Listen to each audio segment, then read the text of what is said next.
Buenas noches para todos. Mi nombre es Valentín.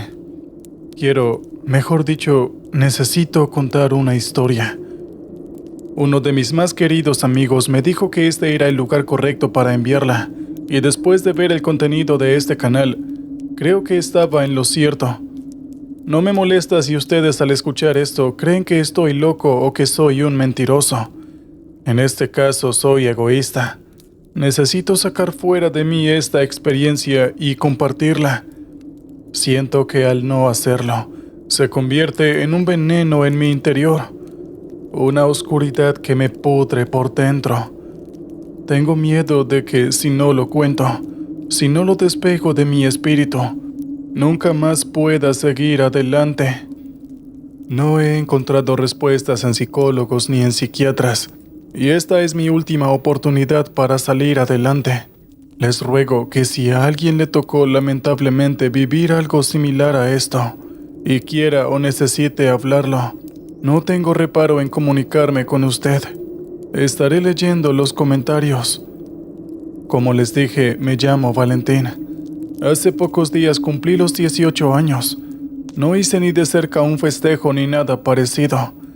Esto que aquí les narro me sucedió hace un par de meses atrás, cuando tenía 17 años y cuando me escapé de casa.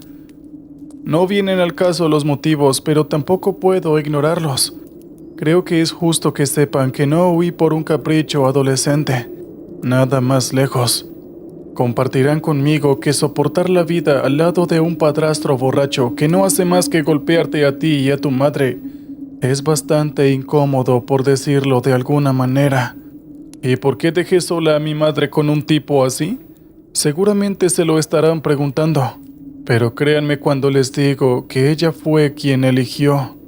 Pero debo volver a lo que nos atañe. Era una noche helada de finales de invierno, y ahí estaba yo, con nada más que un bolso pequeño colgado de la espalda. Estaba tan cansado de mi vida, tan harto, que lo único que quería era alejarme de mi casa, de mi pueblo. Sentía que cuanto más lejos me fuera, más atrás quedarían todos los problemas que me habían arruinado la vida. Salí del pueblo trotando para no morirme de frío. Tuve la suerte de que al hacer autostop, un trailero me levantó enseguida. Le dije que iba hasta el pueblo siguiente y él aceptó llevarme enseguida. No hizo demasiadas preguntas, pero por sus expresiones, supe que se había dado cuenta que yo andaba en algo extraño.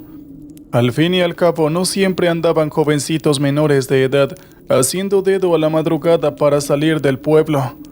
Una hora después, cuando me dejó en el pueblo siguiente, me miró a los ojos, me dijo que me cuidara y que nunca olvidara de llamar a casa. Yo pensé que si a él lo hubieran tratado como lo habían hecho conmigo, no tendría ganas de llamar a nadie. Recorrí las calles desiertas del pueblo vecino. No la conocía a la perfección, pero encontré enseguida la avenida que me permitió atravesarlo de lado a lado hasta llegar al cruce de caminos del lado este. Consulté mi teléfono. Según la información que yo tenía, todavía faltaban algo más de 20 minutos para que pasara el autobús que me llevaría al sur. Me senté en el piso seco de tierra y rocas, apoyando la espalda en la única columna de luz que todavía funcionaba. Me abracé las rodillas por el frío. Mi aliento brotaba en forma de vapor blanquecino frente a mi rostro. La luz amarillenta de la columna, por momentos, parpadeaba intermitentemente como si hiciera falso contacto o estuviese a punto de quemarme. Dos faros redondos, amarillos y pálidos, se dibujaban en la cima de la colina a unos 400 metros de donde yo estaba sentado. Chequé mi teléfono. Era temprano, pero bienvenido fuera que el autobús llegara antes. Revolví mis bolsillos y saqué el dinero que había robado de la mesa de luz de mi padrastro. Volví a contarlo. Si no me equivocaba, tenía que poder pagar el pasaje sin problemas y tendría que sobrarme dinero para poder comer algo cuando llegara el día siguiente. La idea de subirme a un bus calefaccionado y viajar toda la noche alejándome de mi propio infierno me reconfortó, pero no fue mucho el tiempo de tranquilidad que tuve. Me puse de pie unos segundos antes de que el micro se detuviera frente a mí. Lo primero que me llamó la atención fue el mal estado en el que estaba. Si bien todavía resistía al color amarillo de su pintura, la mayor parte de la carrocería estaba cubierta por la herrumbre, por los emparchados de masilla y por el color rojizo y amarronado del óxido. Incluso había partes en los guardabarros, en el capó y en las ventanillas, que pedazos de chapa estaban medianamente sueltos y se golpeaban dándole al autobús un sonido de lata andante. Entre el frío que hacía allí afuera y mi añorada calefacción que debía haber dentro del camión, los vidrios estaban completamente empañados y no permitían que se viera nada hacia el interior. Las puertas pegadizas se abrieron frente a mí y subí al autobús sin tener la menor idea de lo que me esperaba dentro. El calor era sofocante. Había un olor acre a encierro flotando en el aire. En la oscuridad, apenas se vislumbraban las siluetas de los pasajeros. La mayoría, o por lo menos los que yo pude distinguir, dormían hechos un bollo. Algunos de ellos parecían estar cubiertos por manta o algo así. Me pregunté cómo las aguantaban con ese nivel de calor. ¿A dónde?, preguntó una voz seca y con un cierto dejo de impaciencia. La voz me hizo reparar por primera vez en el conductor que estaba frente a mí. Era un hombre alto, muy alto. Aún sentado, nuestros rostros estaban a la misma altura. Tenía unos ojos pequeños y redondos, una nariz delgada y una boca de labios delgados que parecía una ranura. Me llamó la atención lo delgado y largo de su cuello. Tenía un rostro sin edad. Podía creerme que tuviera algo más de 30 años, pero también 60. Sus pupilas opacas se clavaban en mí, expectantes de que yo me dignara a responder. A la playa», le dije tartamudeando, y le tendí el dinero hecho un bollo como si fuera un niño que va al kiosco por primera vez. «Atrás hay un lugar». Movió la palanca de cambios, apretó el acelerador y muy despacio, pareciendo que podía destartalarse en cualquier momento. El autobús comenzó a moverse. Caminé con el pasillo sosteniéndome de los respaldos para no caerme con el vaivén del micro al regresar al asfalto de la carretera. Todos dormían y de alguna u otra forma se cubrían el rostro, algunos con mantas, otros con abrigos, y los demás escondían la cabeza entre los brazos. Recién en el último asiento a mi derecha, encontré un lugar en donde sentarme. Ambos espacios estaban desocupados. Dejé mi bolso a un lado y también me quité algo de ropa. Me senté del lado de la ventanilla. Cuando apoyé la cabeza en el vidrio, tuve que quitarla de inmediato por lo helado que estaba. Me sentía embotado. El calor y el encierro me agotaban. Improvisé una almohada con el abrigo que me había quitado para protegerme del vidrio helado y me acomodé. Me pregunté si alguien en mi casa ya se habría dado cuenta de mi huida. Y luego me dormí. No fue un sueño placentero. No encontré paz y tranquilidad en la primera noche que pasaba lejos de casa. Tuve sueños incómodos, oscuros, que no puedo recordar, ni tampoco lo hice ni bien desperté, pero que me dejaron un mal sabor de boca y un cuerpo que, en vez de descansado, estaba dolorido y agotado. Lo que me trajo de nuevo a este plano, lo que me arrancó del sueño y me despertó, fue el hedor. Era un olor fétido y putrefacto, un hedor que se me metió por las fosas nasales y me llegó hasta el mismísimo centro de mi cráneo. Abrí los ojos. La confusión, el olor y el ambiente denso del interior del autobús me obligaron a utilizar los primeros instantes para acomodar mi cabeza. Con la visión todavía borrosa, distinguí pequeñas lucecitas incandescentes, medio amarillentas, medio anaranjadas. Era como si fueran luciérnagas que solo, si bien flotaban en el aire, estaban estáticas, no volaban ni se movían. Necesité un buen rato, no sé exactamente de cuánto, para poder darme cuenta de que esas lucecitas que eran muchas. Eran ojos. Eran pares de ojos que se clavaban en mí. Inmediatamente me erguí sobre el asiento y me aplasté contra el respaldo. Ya lúcido por el miedo, distinguí en la penumbra los rostros y las siluetas. Los pasajeros, todos los pasajeros del autobús, estaban de pie y me miraban con gestos amenazantes y con esos pares de ojos que parecían de fuego. De sus bocas invisibles por la penumbra, se escuchaba un murmullo constante. Más de una vez me pregunté si aún no estaría soñando. Ellos empezaron a moverse, todos hacia mí. Algunos arrastraban sus pies por el pasillo, mientras otros, como si fueran animales salvajes, trepaban y avanzaban pasando por encima de los asientos. Ni por un segundo dejaban de murmurar y ni siquiera pestañeaban. Sus ojos escondidos estaban todo el tiempo clavados en mí. Miré hacia afuera. No se veía nada. Todo estaba cubierto por una neblina blanca. Ellos se acercaban y yo tenía que salir de ahí. Le di 2 codazos con toda mi fuerza al vidrio, pero no sirvieron más que para provocarme un dolor agudo. No me quedó otro camino. Desesperado como estaba, me puse de pie. Ellos me rodeaban. Me cubrí la cabeza con los brazos y con todas mis fuerzas me lancé a correr por el pasillo.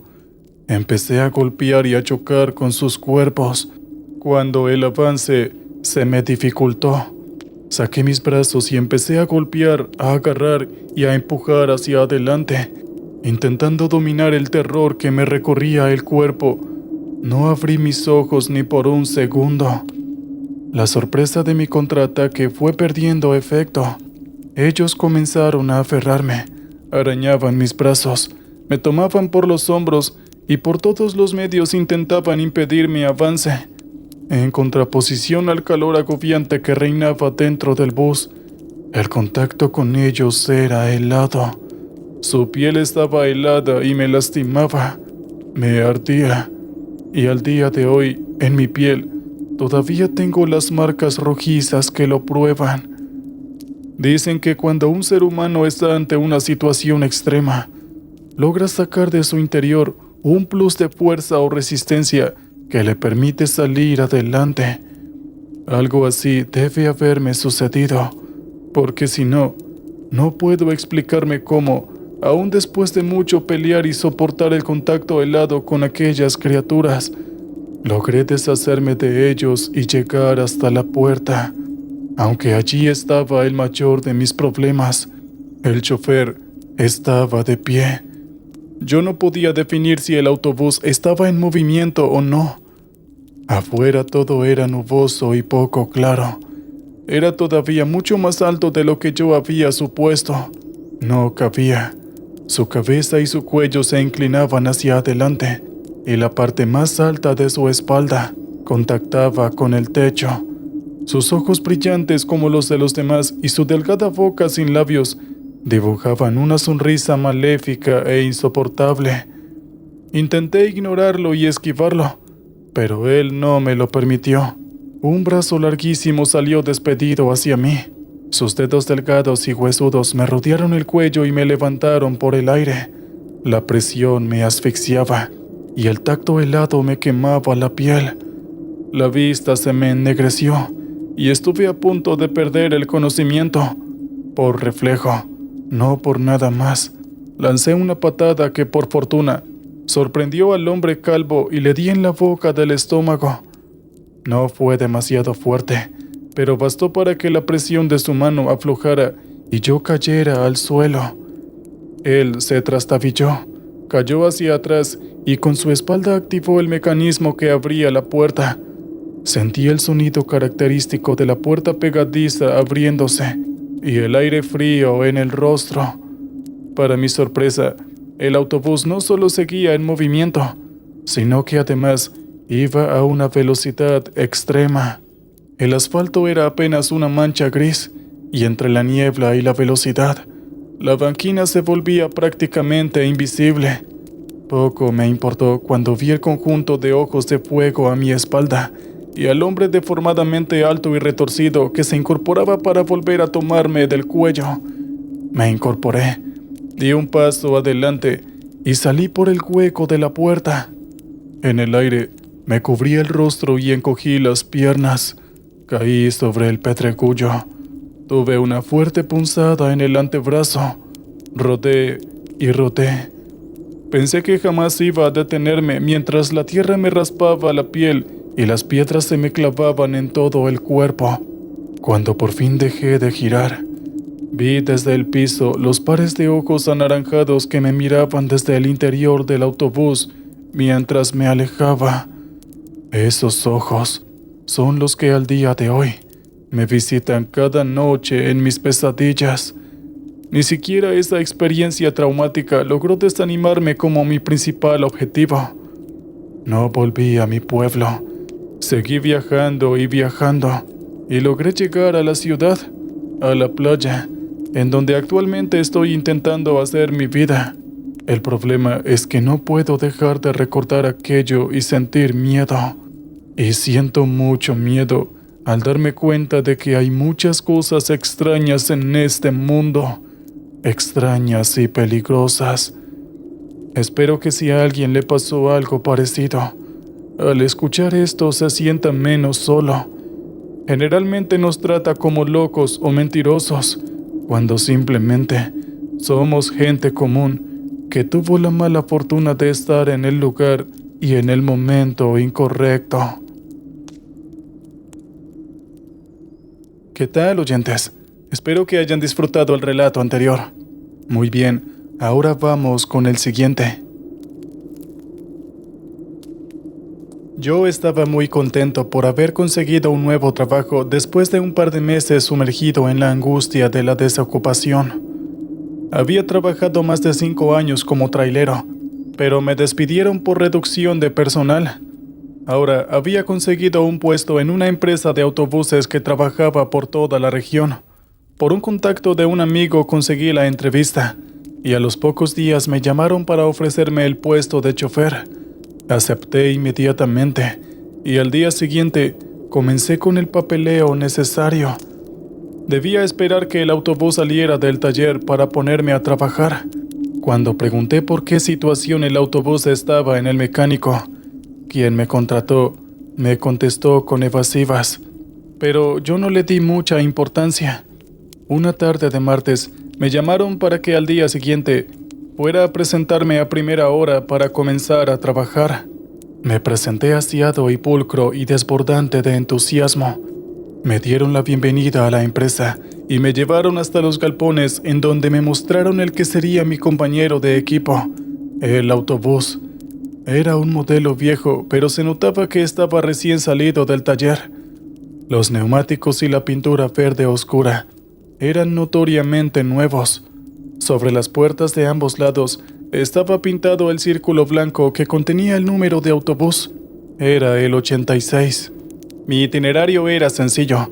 Debía salir de la ciudad pasando por 2 paradas, luego tomar la carretera 74, pasar por 2 pueblos pequeños, llegar a la terminal de la siguiente ciudad y volver.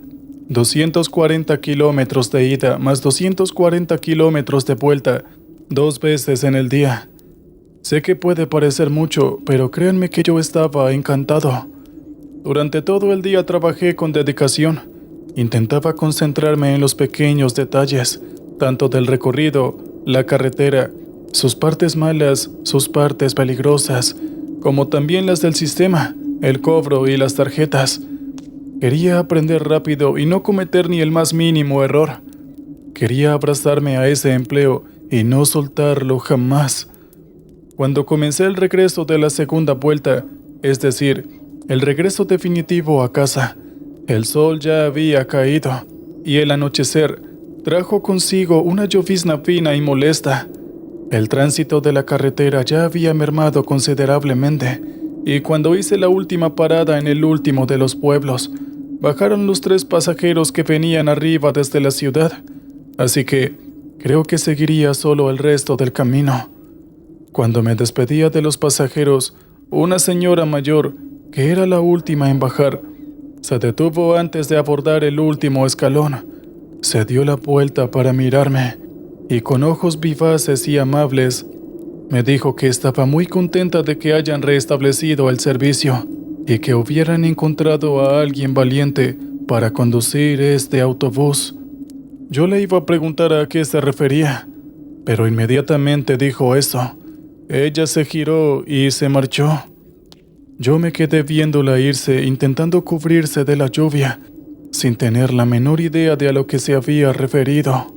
Decidí ignorarla, así que cerré la puerta tras ella y continué mi marcha. Estaba por arrancar, cuando de pronto escuché el golpe de nudillos sobre uno de los gruesos vidrios de la puerta. Era una figura alta. La penumbra no me permitía ver mucho. Abrí las puertas y de inmediato me excusé. Le dije que me disculpara, que yo no lo había visto, y pensé que no había nadie esperando afuera. Cuando él puso el pie en el primer escalón y se acercó, y pude verlo mejor, me di cuenta de que nuevamente me había equivocado. La figura era una mujer. Esta vez preferí no volver a disculparme. Ella se quitó la capucha que le cubría la cabeza. El pelo largo, fino y húmedo se le pegaba al cráneo y le caía hasta los hombros, enmarcándole un rostro pálido con dos ojos enormes y redondos por dos medialunas de sombras. Las gotas de lluvia resbalaban por su abrigo y se desperdigaban para caer al piso del autobús. La mujer dijo que llevaba mucho, pero mucho tiempo esperándolo. Subió el resto de los escalones, avanzó por el pasillo y se sentó en la tercera fila de asientos que estaban a mi derecha. Yo estuve a punto de decirle que estaba a horario, que no me había retrasado ni un solo minuto. Quizás ella se había confundido con una circulación anterior o más antigua, pero viendo su expresión de pocos amigos, preferí quedarme en silencio. No estaba bueno tener una discusión en mi primer día. Cuando bajara le repetiría los horarios, y así no volvería a esperar más del tiempo necesario. Regresé a la carretera. La lluvia y la tormenta arreciaron. La visibilidad era menor. Bajé la velocidad. Se escucharon truenos, y a lo lejos, en el horizonte, vi relámpagos que dividían y rajaban la oscuridad de la noche. Cada vez que levantaba la vista hacia el espejo, me encontraba con los ojos de la mujer, fijos en mi reflejo. En su mirada parecía haberse perdido ese aire ausente que tenía al subir. Ahora en sus ojos había un resentimiento que se transformaba en dureza. Sentí la necesidad de romper aquel silencio, solo enmarcado por el sonido de la tormenta. Yo intenté sonar lo más amistoso posible y le hice una pregunta típica para romper el hielo. «Vaya clima, ¿no?» Y ella dijo que era justo como aquella noche. Dejó la frase sin terminar y flotando en el aire. Vi sus ojos de nuevo. Esos ojos me odiaron. Estuve completamente seguro de que eso era lo que mostraba su reflejo. Yo no había entendido a qué se refería con su respuesta, pero no quise insistir más. Lo mejor era seguir el viaje, soportar aquel silencio incómodo y llevar a aquella señora que evidentemente le sucedía algo a su destino. Pero ella no estaba dispuesta a que eso sucediera. Ella se puso de pie con una violencia que para una mujer de su edad me llamó la atención.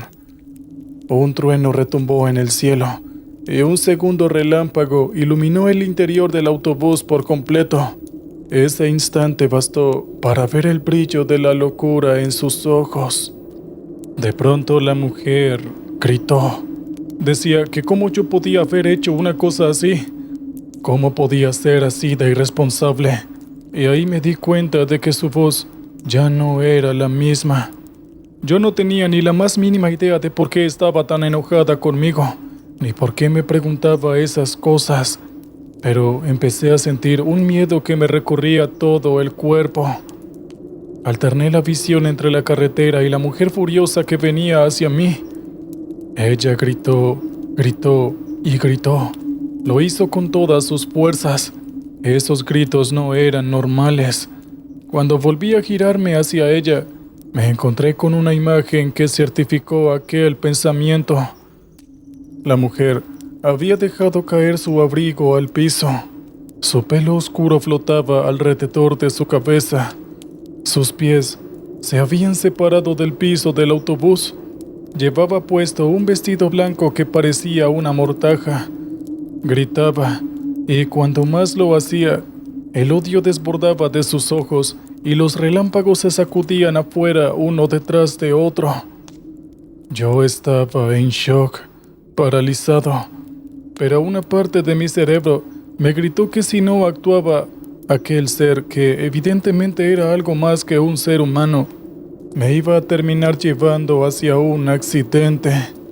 Bajé la velocidad con la idea de detenerme en la banquina, pero fue en ese mismo momento que ella salió expedida hacia mí. Una mano de dedos delgados y fríos me rodeó el cuello. La otra se aferró al volante. Ella seguía gritando. Decía que todo era mi culpa, que ellos solo eran unos niños. Yo me revolví intentando sacármela de encima, pero se me hacía imposible mantener el control del autobús. Ella pegó su boca a mi oído. Su aliento fétido pronto entró en mis fosas nasales y me provocó una arcada. Luego ella me susurró: «Maldito autobús 86», y enseguida tiró del volante con una fuerza sobrehumana. El camión giró a la derecha de forma violenta, salió de la carretera y en la banquina, a una velocidad muy importante, agarró un terraplén de tierra. Inmediatamente volcamos. Dimos 3 vueltas en medio de todo ese caos. Lo único que yo podía distinguir era una carcajada fantasmagórica y repleta de satisfacción y venganza. Solo recuerdo lo terriblemente asustado que estaba, cuando de pronto sentí que golpeé mi cabeza contra algo y perdí el conocimiento. Desperté cuando una pareja de bomberos me rescataba del autobús en llamas. Me sentía dolorido por todas partes y sentía un ardor en mis pulmones por haber inhalado tanto humo, pero en líneas generales estaba bien. Conseguí hablar y preguntar por la mujer. Los bomberos se miraron entre sí desconcertados y me dijeron que yo era la única persona que habían encontrado en el autobús en aquella zona. Quise discutir, hablarles de ella, pero las fuerzas me fallaron y volví a desvanecerme. Estuve un día entero en el hospital. Cuando me dieron el alta y pude regresar a la casa, lo primero que hice fue sentarme a la computadora e investigar. No tardé demasiado en encontrar lo que buscaba.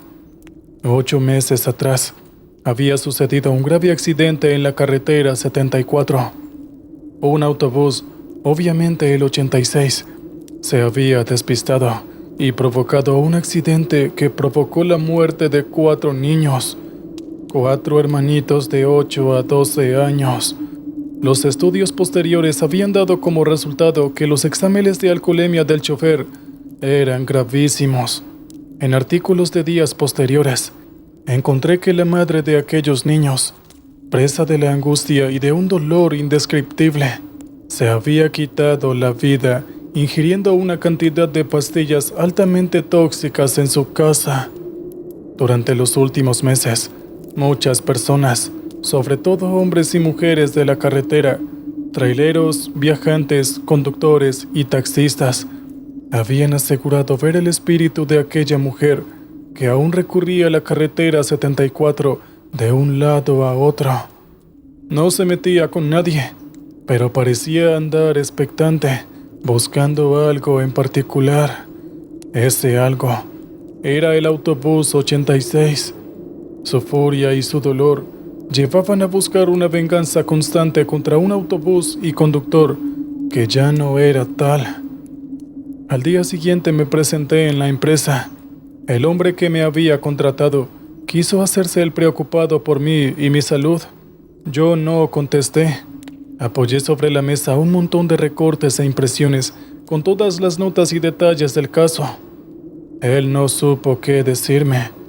Yo simplemente me di la vuelta y me fui.